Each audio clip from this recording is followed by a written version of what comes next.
Buat kalian yang udah pernah nonton review manga One Punch Man Season 3 di channel lain, tidak dianjurkan untuk menonton video ini. Karena video ini dibuat untuk project review manga One Punch Man lanjutan dari Season 2 sampai manga terbaru. Dan mungkin penjabarannya sedikit lebih detail dari channel lainnya. Tapi jika kalian belum pernah nonton dan pengen dapat review dengan gaya penyampaian yang simple, nyaman, dan mungkin mudah dipahami, silahkan tonton video ini sampai habis. Oh iya, jangan lupa pas nonton pakai headset, earphone, atau sejenisnya ya guys, biar feel-nya lebih dapat. Thank you.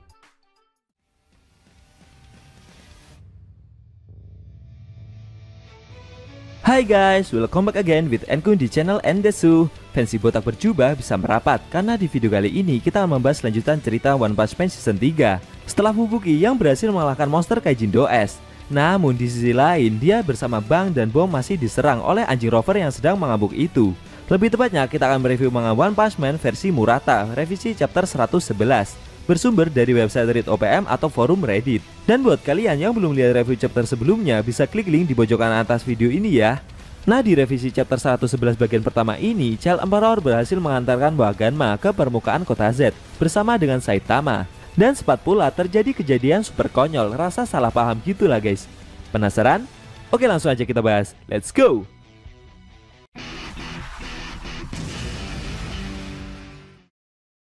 Pada awal scene kita diperlihatkan kejadian 5 menit sebelumnya di permukaan kota Z.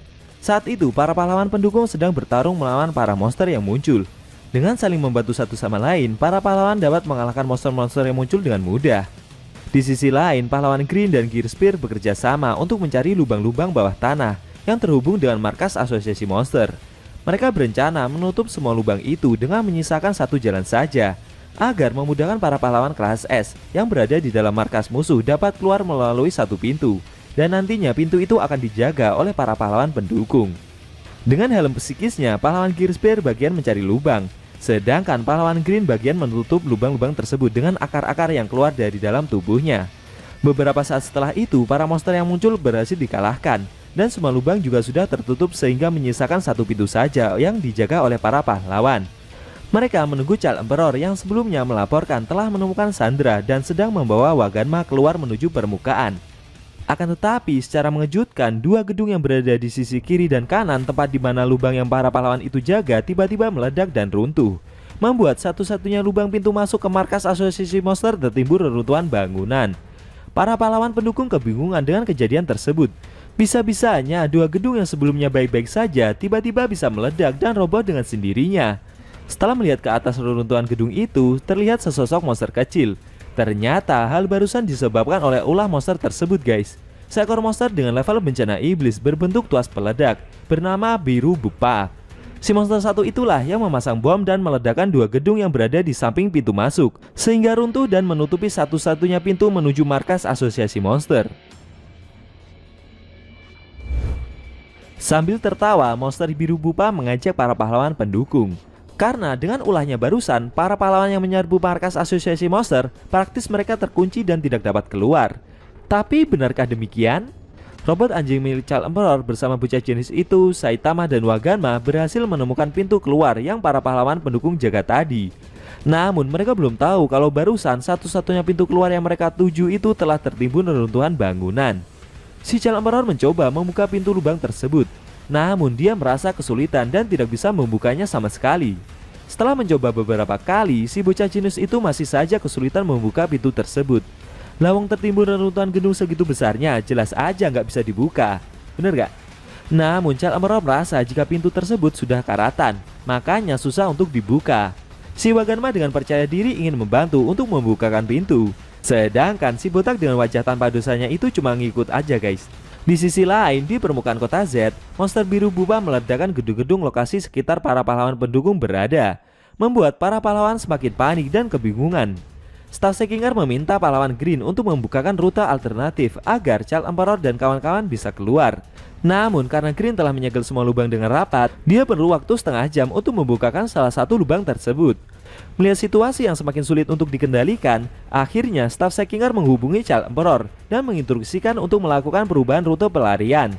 Namun di saat bersamaan, dari balik pintu keluar yang tertimbun reruntuhan itu, Child Emperor bersama Waganma dan Saitama bersiap mendorong lubang pintu tersebut secara bersamaan. Bocah jenius itu memberikan aba-aba, Lalu secara mengejutkan, dua gedung besar yang runtuh dan menutupi lubang tersebut seketika langsung terangkat dan terlempar jauh ke angkasa. Para pahlawan pendukung dan staf Sekingar dibuat melongo dan tidak bisa berkata apa-apa dengan kejadian yang mereka lihat. Karena gedung besar tepat di depan mata bisa terbang dan terlempar sangat jauh dari lokasi mereka berada. Setelah itu, akhirnya Child Emperor bersama Waganma dan Saitama keluar dari lubang tersebut. Staf Sekingar langsung menghampiri dan mencoba menolong Waganma. Sedangkan Kapten Mizuki mendekati Child Emperor dan bertanya sambil terbata-bata, bagaimana bisa dia melakukan aksi barusan? Dengan polosnya, Child Emperor menjawab jika dia cuma mengajak yang lainnya mendorong pintu tersebut secara bersamaan. Pahlawan lainnya mendekati Kapten Mizuki sambil berbisik-bisik. Mereka menduga mungkin saja Child Emperor memiliki penemuan lain sehingga memiliki tenaga sebesar itu. Para pahlawan pendukung tersebut masih syok dengan kejadian yang di luar nalar barusan. Menurut mereka, Child Emperor memang terlihat seperti anak kecil. Tapi sepertinya pahlawan kelas S itu berada di level yang sangat berbeda dibandingkan pahlawan pada umumnya. Kayaknya nih guys, para pahlawan itu masih belum sadar kalau Child Emperor dan lainnya bisa keluar serta mampu menerbangkan kedua bangunan tadi karena bantuan dari si botak berjubah kita. Para pahlawan pendukung dengan kompaknya memandang Child Emperor dengan wajah sinis mereka. Sedangkan si bocah jenius itu kebingungan dengan ekspresi yang mereka tunjukkan. Di sisi lain, Saitama yang berdiri tidak jauh dari mereka cuma diam saja dengan wajah tanpa dosanya itu. Dengan begini, aksi dari Saitama kembali lagi belum diakui oleh para pahlawan ya guys. Beberapa saat setelah itu, Staf Sekingar bertanya kepada Child Emperor, siapa lelaki botak yang bersamanya itu? Child Emperor bercerita jika dia adalah pahlawan juga dan kebetulan menyelamatkannya saat berada di dalam markas asosiasi monster. Staf Sekingar bingung, apakah pahlawan botak tersebut juga disandra oleh pihak asosiasi monster? Namun dengan santainya Saitama malah menjawab jika dia datang ke bawah tanah cuma mau protes kepada mereka karena sudah membuat keributan dan mengganggu ketenangannya. Mendengar penjelasan konyol tersebut, sontak saja Staf Sekingar langsung memarahi si botak berjubah. Staf tersebut terus mengomeli Saitama tanpa henti. Tapi si botak yang merasa sebal tersebut malah menutupi telinganya. Beberapa saat setelah itu, akhirnya Saitama pergi meninggalkan para pahlawan pendukung. Green menginstruksikan kepada Saitama untuk belok ke kiri menyusuri jalan raya agar dia bisa tetap aman saat keluar dari kota Z. Karena di jalan itu semua lubang sudah Green tutup. Tapi konyolnya, bukannya pergi dan meninggalkan kota Z, setelah berbelok, Saitama malah balik ke dalam markas asosiasi monster dengan membuka lubang yang sudah pahlawan Green tutup tadi dan menutup lubang tersebut dengan begitu mudahnya. Oke, kita kembali lagi ke Child Emperor bersama yang lainnya. Setelah berhasil menyelamatkan Sandra, Child Emperor menginstruksikan kepada para pahlawan lainnya untuk segera kembali karena misi penyelamatan telah berhasil. Zombie Man menanggapi instruksi tersebut sambil memberikan ucapan selamat kepada Child Emperor karena telah berhasil menyelamatkan Sandra. Lalu ada Amaimas yang ikut menanggapi instruksi tersebut.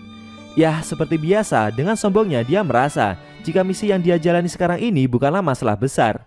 Sempat pula Pigot yang merespon instruksi bocah jenius itu dengan cara memakan para monster yang ada di hadapannya.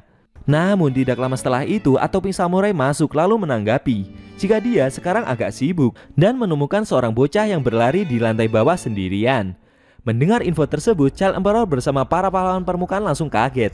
Sedangkan Waganma mulai berkeringat ketakutan. Dalam benaknya dia menyadari jika itu adalah Tareo.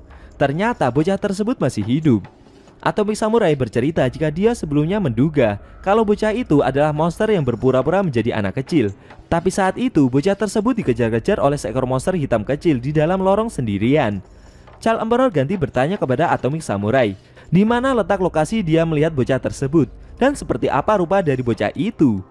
Namun sayangnya tiba-tiba komunikasi dengan pahlawan pendekar pedang itu langsung terputus.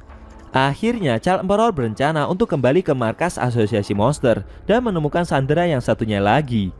Dengan wajah paniknya itu, Waganma mencoba mencegah Child Emperor untuk tidak kembali ke dalam bawah tanah. Dia menyarankan pahlawan kelas S itu biar orang dewasa saja yang menangani hal tersebut. Namun Child Emperor menjawab jika itu adalah tugasnya untuk menyelamatkan Sandra. Selain itu, dia masih memiliki beberapa senjata rahasia jika harus berhadapan dengan monster yang tersisa. Pahlawan Nidoro Suta dan Kapten Mizuki ingin menemani dan membantu Child Emperor dalam kembali ke markas musuh. Tapi dengan tegas bocah jenius itu langsung menolaknya.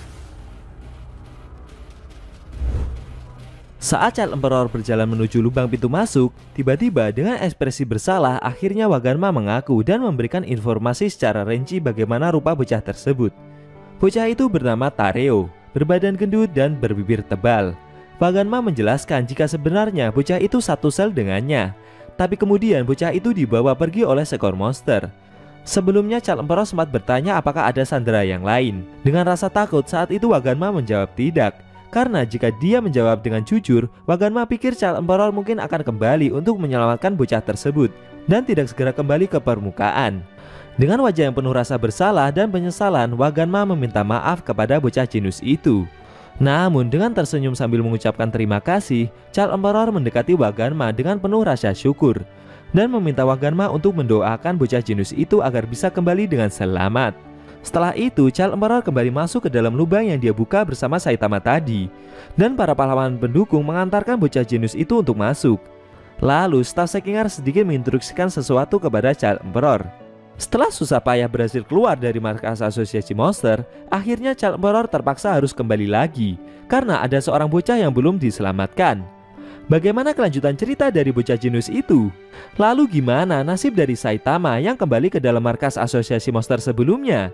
Sayang sekali, scene cerita manga One Punch Man revisi chapter 111 bagian pertama telah berakhir.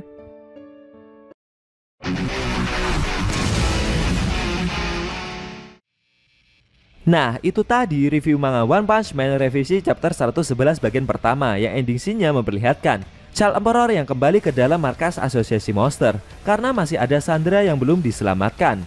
Bagaimana menurut kamu? Jangan lupa tinggalkan komentar kalian ya. Kalau mau nonton review sebelum atau selanjutnya bisa klik link di deskripsi. Linknya udah Mimin taruh di sana kok. Buat kalian yang punya Instagram atau TikTok, jangan lupa follow sosmed Mimin juga ya guys. Oke?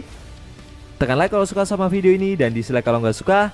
Jika ada kata-kata dari Enku yang kurang pas, Enku mohon maaf dan sampai bertemu di video review manga One Punch Man season 3 selanjutnya.